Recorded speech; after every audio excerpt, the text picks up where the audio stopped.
apakah lalu akan buat partai politik baru? Gini, bila untuk mengumpulkan semua semangat perubahan yang sekarang makin hari makin terasa besar, dan itu menjadi sebuah kekuatan, diperlukan menjadi gerakan, maka membangun ormas atau membangun partai baru, mungkin itu jalan yang akan kami tempuh. Anies Baswedan masuk bursa caketum Partai P3 melawan Jokowi.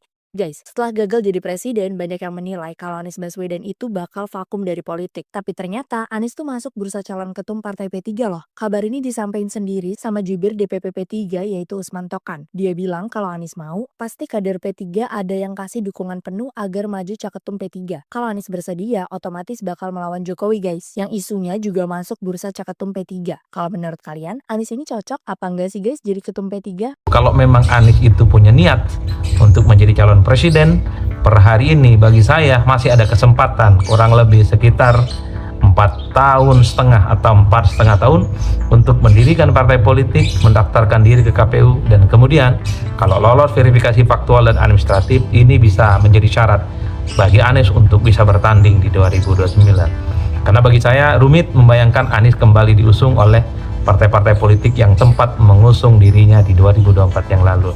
Itu kalau memang ada pikiran Anies ingin tampil kembali di Pilpres. Tapi kalau tujuan berorganisasi, bikin aksi bersama ini adalah lillahi ta'ala, tak ada kaitannya dengan urusan politik, ya hilangkan anasir-anasir kepentingan politik elektoral. Bismillahirrahmanirrahim. Assalamualaikum warahmatullahi wabarakatuh. Kali ini saya mau bicara tentang Anies Baswedan yang baru-baru ini resmi meluncurkan organisasi baru yang diberi nama Aksi Bersama. Jadi organisasi Anies yang baru ini namanya Aksi Bersama. Menurut Anies dalam pernyataannya secara terbuka, Aksi Bersama ini bukan hanya tempat kumpul-kumpul, bukan hanya tempat berdiskusi dan bertukar pikiran, tapi secara prinsip adalah sebagai tempat, sebagai wadah untuk melakukan kerja-kerja yang nyata, terutama kerja-kerja untuk melakukan perubahan di masyarakat. Jadi aksi bersama ini adalah wadah yang sepertinya memang diinisiatifi oleh Anies sebagai upaya untuk menciptakan perubahan-perubahan yang ada di masyarakat. Peluncuran organisasi baru Anies ini dilaksanakan di sebuah daerah, di daerah Banten, yang ditandai dengan meresmikan sebuah jembatan. Anies dalam pernyataannya sempat bercerita kenapa jembatan sebagai simbol dalam mendeklarasikan organisasi barunya ini, karena jembatan itu adalah penghubung untuk melakukan kesejahteraan. Bahkan ketika jembatan itu diresmikan, ada sebuah cerita yang didapatkan oleh Anies beberapa waktu yang lalu ketika bertemu dengan seorang anak kecil yang bercerita seorang ibunya sakit, mau dibawa ke rumah sakit, tapi gara-gara jembatannya itu rusak, maka semua persoalan kemudian menjadi runyam. Anies juga bercerita kalau jembatannya rusak, kalau jembatannya tidak diperbaharui, maka hasil-hasil panen itu tidak bisa dibawa ke pasar dan seterusnya. Jadi sepertinya Anies secara simbolik ingin mengatakan bahwa jembatan atau bridging itu adalah semacam instrumen yang bisa dijadikan sebagai cara khususnya untuk melakukan perubahan-perubahan yang cukup signifikan. Dan ingat, ketika menggunakan istilah ataupun kata perubahan itu sangat identik dengan Anies Baswedan. Sejak Gubernur Jakarta dan ketika menjadi calon presiden di 2024 yang lalu, Anies sangat identik dengan istilah perubahan. Inilah yang kemudian menurut saya menjadi penting dibicarakan. Kenapa? Pertama ya tentu karena menyangkut Anies Baswedan. Suka tidak suka, sekalipun Anies itu gagal dalam Pilpres gitu ya, dan kemudian Anies terkesan dikucilkan setelah kalah dalam Pilpres 2024 yang lalu, tapi segala apapun yang terkait dengan Anies pastinya selalu menjadi perguncingan, selalu menjadi pembicaraan, dan selalu menjadi buah bibir. Oleh karena itu tidak mengherankan ketika Anies melaunching satu organisasi yang dikasih namanya Aksi Bersama, ini kemudian ditafsirkan sebagai upaya Anies untuk menjaga eksistensi, sebagai upaya untuk terus menjaga stamina politik Anies, supaya namanya disebut-sebut sebagai pemimpin yang memang di masa-masa yang akan datang selalu layak untuk diperhatikan, sebagai sosok yang memang cukup otoritatif dan punya kompetensi untuk menjadi bagian dalam membangun bangsa di masa-masa yang akan datang. Ya tentu yang kedua, secara prinsip pastilah terjadi pro dan kontra. Banyak pihak yang mengapresiasi apa yang dilakukan oleh Pak Anies, bahwa apa yang dilakukan ini adalah sebagai bagian dari niat baik gitu ya, sebagai bagian dari keinginan baik. Jadi sekalipun Anies bukan pejabat publik, bukan menteri, bukan gubernur, bukan bagian dari pemerintah, tapi keinginan untuk melakukan perubahan dengan cara membangun jembatan yang katanya akan dibangun di tempat-tempat yang lain, ini tentu harus diapresiasi, karena membangun bangsa dan negara itu ya tentu tidak harus menjadi pejabat publik. Kalau masyarakat biasa, rakyat biasa, atau mantan-mantan pejabat, dia bisa berbuat sesuatu untuk rakyat seperti memperbaiki jalan, ya itu harus diapresiasi. Tapi pada saat yang bersamaan publik juga bertanya, dari mana tuh duitnya? Karena membangun jembatan itu bukan perkara gampang, tentu butuh dana yang tidak sedikit. Jangankan pribadi, jangankan rakyat biasa, kadang pemerintah setempat, Pemda setempat, bahkan dewan-dewan setempat juga kehabisan akal ya untuk memperbaiki infrastruktur yang kemudian rusak, seperti jalan, seperti fasilitas-fasilitas pendidikan seperti sekolah dan seterusnya dan seterusnya. Wajar kalau kemudian publik menganggap ini jangan-jangan ini hanya sebatas gimmick, bahwa apa yang dilakukan oleh Anies memperbaiki jembatan di Banten itu tidak mungkin dilakukan di tempat yang lain karena ini menyangkut persoalan pendanaan, karena memperbaiki jalan dan seterusnya itu tidaklah mudah. Apalagi saat ini Anies hanyalah sebatas rakyat biasa yang tidak punya kemewahan terhadap misalnya akses pendanaan dari daerah ataupun dari pemerintah. Tapi terlepas dari apapun, menurut saya secara prinsip apa yang dilakukan oleh Anies pastinya selalu memantik satu diskursus, terutama pro dan kontra. Ada yang mengapresiasi, kemudian juga ada yang menganggap ini sebagai sesuatu yang sifatnya utopis, apalagi misalnya punya keinginan untuk membangun jembatan-jembatan di tempat lain, bukan hanya di Banten misalnya. Ini yang saya kira memang selalu ya, kalau bicara tentang Anies menjadi satu perbincangan, menjadi buah bibir. Itu yang kedua. Nah yang ketiga, pastinya yang paling menarik ini dibaca ya oleh publik sebagai upaya Anies itu supaya berada di orbit, selalu menjadi spotlight, selalu menjadi pembicaraan.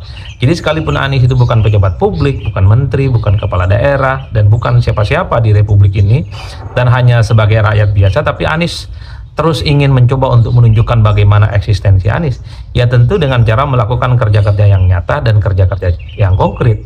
Wajar kalau kemudian ketika Anies bicara tentang aksi bersama, organisasi barunya ini bukan hanya tempat kumpul-kumpul dan tempat diskusi, tapi secara prinsip adalah mengkonkretkan sebuah perubahan dengan cara membantu masyarakat yang ada di sekitarnya. Yang paling mungkin dilakukan ketika Anies itu ke Banten adalah memperbaiki jembatan. Tentu di masa-masa yang akan datang, kalau memang Anies punya kapasitas, punya kemampuan, punya akses misalnya terkait dengan pendanaan, atau mampu mengonsolidasi pendanaan untuk membantu masyarakat yang ada di bawah, ya saya kira itu bagus. Bukan hanya jembatan, tentu fasilitas-fasilitas umum yang lain, fasilitas-fasilitas publik yang menyangkut kepentingan rakyat seperti sekolah, mungkin juga tempat ibadah, ataupun tempat rakyat yang tidak layak, itu bisa dilakukan dengan cara aksi bersama ini. Karena konon kata Anies ketika memperbaiki jembatan yang ada di Banten itu adalah hasil gotong royong dan kerjasama yang ada di masyarakat. Bagus kalau Anies misalnya di berbagai tempat, bukan hanya di Banten tapi di semua provinsi, entah di Jawa Barat, Jawa Timur, Jawa Tengah, ada di Bali, Kalimantan, Sulawesi, Indonesia bagian Barat, Indonesia bagian Tengah, Indonesia bagian Timur, hal-hal yang sifatnya selama ini misalnya belum tersentuh oleh perubahan apapun oleh pemerintah ataupun Pemda. Kalau Anies hadir di situ, mampu menutupi apa yang tidak dilakukan oleh Pemda dan pemerintah, saya kira bagus. Mungkin Anies tidak memiliki kekuatan modal yang cukup besar, tapi kalau Anies memang mampu mengorkestrasi dan mengonsolidasi masyarakat supaya bergotong royong gitu ya, wah itu mantap. Ini yang disebut dengan gerakan civil society. Artinya apa? Bahwa perubahan-perubahan itu ya tidak harus menggunakan dana negara. Perubahan-perubahan yang terkait dengan membantu masyarakat yang ada di bawah itu tidak harus menggunakan dana-dana daerah misalnya, tapi yang paling penting adalah masyarakat sekitar yang memiliki kelebihan uang, kelebihan duit, kelebihan logistik, tergerak hatinya untuk membantu yang dihadapi oleh masyarakat-masyarakat yang ada di sekitarnya. Nah, kalau ini yang saya kira dilakukan, menurut saya adalah sebagai sebuah gerakan politik yang bagus, karena konon Anies ini pengikutnya banyak, loyalisnya banyak di berbagai tempat. Kalau hadir dalam satu acara ke acara yang lain, banyak yang selfie, banyak foto-foto. Itulah yang saya sebutkan. Terlepas ini apakah ada kaitannya dengan Anies membangun eksistensi politik untuk kepentingan di masa yang akan datang, misalnya pemilu di 2029, kira-kira begitu, tapi sebagai sebuah tindakan politik yang amaliyah ya, tindakan-tindakan sosial itu bagus. Ini apa yang dilakukan oleh Anies di Banten dengan cara meresmikan dan memperbaiki jembatan sangat bagus kalau dilakukan di tempat-tempat yang lain. Ajak masyarakat sekitar yang berkecukupan untuk membantu masyarakat yang ada di sekitarnya. Kalau itu yang dilakukan ya tentu ini akan menjadi sebagai sebuah gerakan yang cukup konkret. Tapi kan problemnya yang menjadi tantangan dalam sebuah gerakan yang sifatnya partisipatoris, gerakan yang sifatnya lillahi ta'ala, tidak ada modal yang cukup besar ya memang angin-anginan ya, sekali dua kali ada deklarasi, sekali dua kali ada perbaikan jalan, tapi setelah itu ya mungkin tidak akan terjadi karena ya mungkin tidak ada resource-nya, tidak ada pendanaannya dan terusnya. Tapi secara prinsip kalau apa yang dilakukan oleh Anies di Banten memperbaiki jalan ini bisa dilakukan di tempat yang lain, saya kira itu bagus. Tanpa itu semua ya saya kira memang kita tidak akan mampu melihat sesuatu yang memang yang baru dari Anies Baswedan yang disebut dengan perubahan itu. Tapi ala kulli hal bahwa ini adalah gerakan partisipatif, gerakan gotong royong, menggerakkan masyarakat di sekitar untuk membantu fasilitas-fasilitas publik yang misalnya rusak, pasti apa yang dilakukan oleh Anies soal organisasi barunya ini yang disebut dengan aksi bersama pasti dibaca sebagai upaya bagi Anies Baswedan menjaga eksistensi, menjaga dirinya supaya Anies terus diperhitungkan sebagai calon pemimpin di masa-masa yang akan datang. Kalau itu tujuannya, bagi saya yang ingin saya katakan adalah di negara kita suka tidak suka, terutama terkait dengan pencapresan, ya memang Anies harus mulai berpikir secara realistis bahwa untuk menjadi calon presiden di negara kita harus menjadi bagian dari partai politik. Kalau kita cek satu persatu pasca reformasi, semua presiden di negara kita itu adalah presiden dan calon presiden yang diusung oleh partai politik, dan presiden yang jadi presiden, calon presiden yang terpilih adalah mereka yang terkonfirmasi sebagai kader-kader partai politik. Bagi saya, ketika Anies dalam Pilpres 2024 yang lalu sekalipun bukan kader partai tapi mampu misalnya diusung oleh PKB, PKS dan Nasdem, itu hanyalah bonus karena Anies saat itu memang cukup populer dan cukup kuat. Tapi bonus ini diberikan oleh partai-partai, belum tentu kesempatan yang kedua kalinya akan diberikan kepada Anies Baswedan. Karena kita tahu dalam pilkada di 2024 misalnya, partai-partai yang mendukungnya di Pilpres itu tak ada satupun yang memberikan dukungan politik ke Anies. PKS balik badan, PKB balik badan, Nasdem pun balik badan, sehingga Anies gagal maju di Jakarta. Oleh karena itu, kalau aksi bersama ini memang salah satunya diniatkan sebagai upaya Anies misalnya untuk mendapatkan dukungan dari partai politik untuk maju di 2029, saya kira Anies harus berpikir ulang. Berpikir ulang dalam arti bahwa itu tidak akan cukup, sepertinya agak susah untuk mempengaruhi partai politik yang sudah ada di Indonesia. Oleh karena itu, kalau memang Anies itu punya niat untuk menjadi calon presiden, per hari ini bagi saya masih ada kesempatan kurang lebih sekitar 4,5 tahun atau 4,5 tahun untuk mendirikan partai politik, mendaftarkan diri ke KPU, dan kemudian kalau lolos verifikasi faktual dan administratif, ini bisa menjadi syarat bagi Anies untuk bisa bertanding di 2029. Karena bagi saya rumit membayangkan Anies kembali diusung oleh partai-partai politik yang sempat mengusung dirinya di 2024 yang lalu. Itu kalau memang ada pikiran Anies ingin tampil kembali di Pilpres. Tapi kalau tujuan berorganisasi, bikin aksi bersama ini adalah lillahi ta'ala, tak ada kaitannya dengan urusan politik, ya hilangkan anasir-anasir kepentingan politik elektoral. Bekerja untuk rakyat, bantu rakyat, bikin jembatan, perbaiki sekolah rusak, dan seterusnya, tanpa memikirkan akan ada partai yang akan mendukung dirinya. Ya kalau itu konteksnya, ya saya kira tidak perlu lagi Anies dikaitkan dengan kepentingan politik di masa-masa yang akan datang.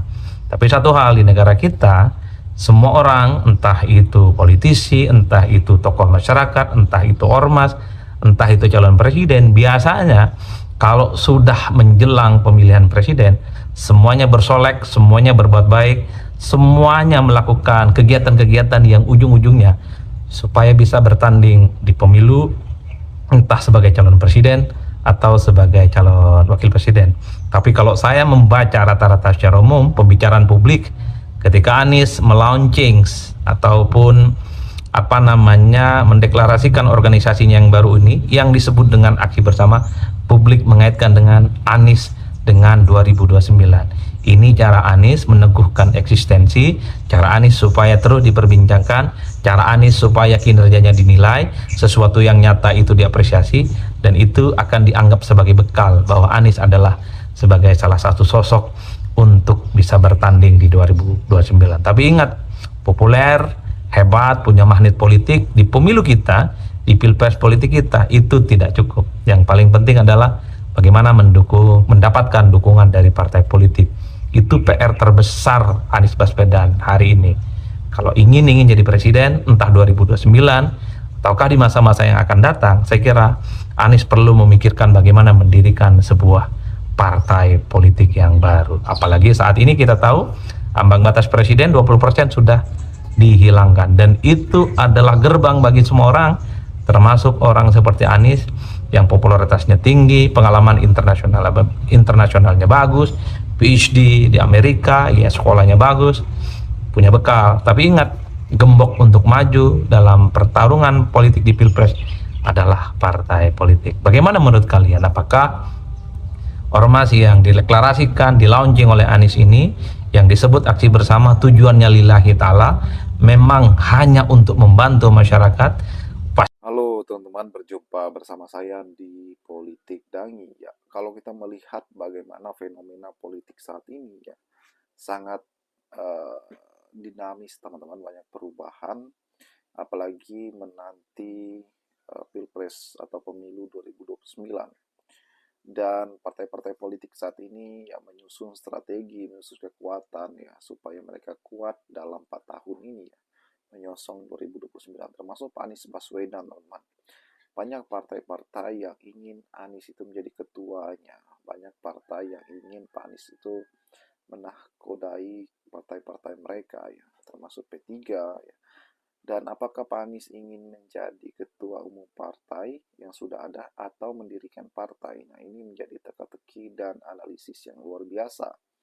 Harapan kita adalah Pak Anies, apapun beliau buat partai atau masuk partai yang sudah ada, harapan kita Pak Anies tetap menjadi ketua umum partai. Bagaimana menurut kalian?